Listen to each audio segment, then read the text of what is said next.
नमस्ते साथियों, मैं एमसी हर बार हूँ।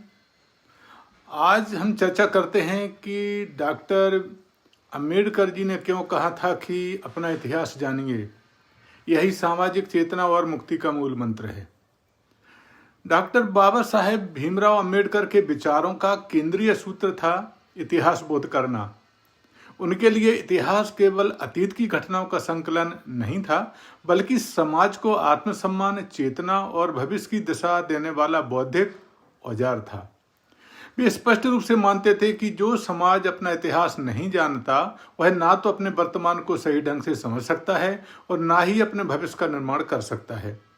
इसलिए अपना इतिहास जानिए उनके चिंतन का आधारभूत आग्रह बनकर सामने आता है। अंबेडकर का कहना था कि इतिहास बोध आत्मसम्मान और सामाजिक चेतना की नींव है। जिन समाजों को सदियों तक शिक्षा, ज्ञान और इतिहास से वंचित रखा गया, वे मानसिक दासता के शिकार बने रहे। जब किसी समाज को अपने महापुरुषों, संघर्षों और उपलब्धियों का ज्ञान नहीं होता, तब वह दूसरों द्वारा गढ़ी गई कहानियों पर निर्भर हो जाता है। यही निर्भरता उसे कमजोर बनाती है। इसलिए डॉक्टर अंबेडकर जी शिक्षा को केवल रोजगार का साधन नहीं, बल्कि अपने अतीत और अधिकारों को समझने का माध्यम मानते थे। डॉक्टर अंबेडकर जी ने इतिहास की परिभाषा को भी विस्तृत रूप दिया। उनके अनुसार इतिहास केवल शासकों, राजाओं या प्रभुत्वशाली वर्गों का नहीं होता है, बल्कि वह शोषित, वंचित और संघर्षशील वर्गों के जीवन संघर्षों का भी एक दस्तावेज होता है। उनकी किताब हु बियर द शूद्राज जैसे ग्रंथों के माध्यम से उन्होंने दबे कुचले वर्गों के इतिहास को सामने लाकर यह सिद्ध किया कि जिसे इतिहास कहा जाता है वह अक्सर सत्ता की दृष्टि से लिखा गया होता है। ऐसे में इतिहास को नए सिरे से पढ़ना और लिखना सामाजिक न्याय की अनिवार्य शर्त है।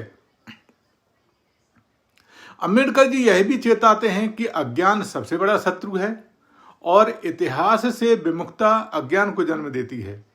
इतिहास को दबाना या उसको विकृत करना भी अन्याय और उत्पीड़न का एक तरीका है। जब किसी समाज का इतिहास छीन लिया जाता है, तो उससे उसकी पहचान, आत्मविश्वास और प्रतिरोध की शक्ति भी छीन ली जाती है। इसलिए अपने संघर्षों को जानना ही सामाजिक मुक्ति की दिशा तय करता है। उनका प्रसिद्ध आह्वान था कि शिक्षित बनो, संगठित रहो और संघर्ष करो। तभी सार्थक हो सकता है जब समाज अपने इतिहास से जुड़ा हो। इतिहास से ही संगठन की प्रेरणा मिलती है और संघर्ष की दिशा तय होती है। जो समाज अपने नायकों को पहचानता है, वही संगठित होकर आगे बढ़ता है और परिवर्तन की शक्ति बनता है।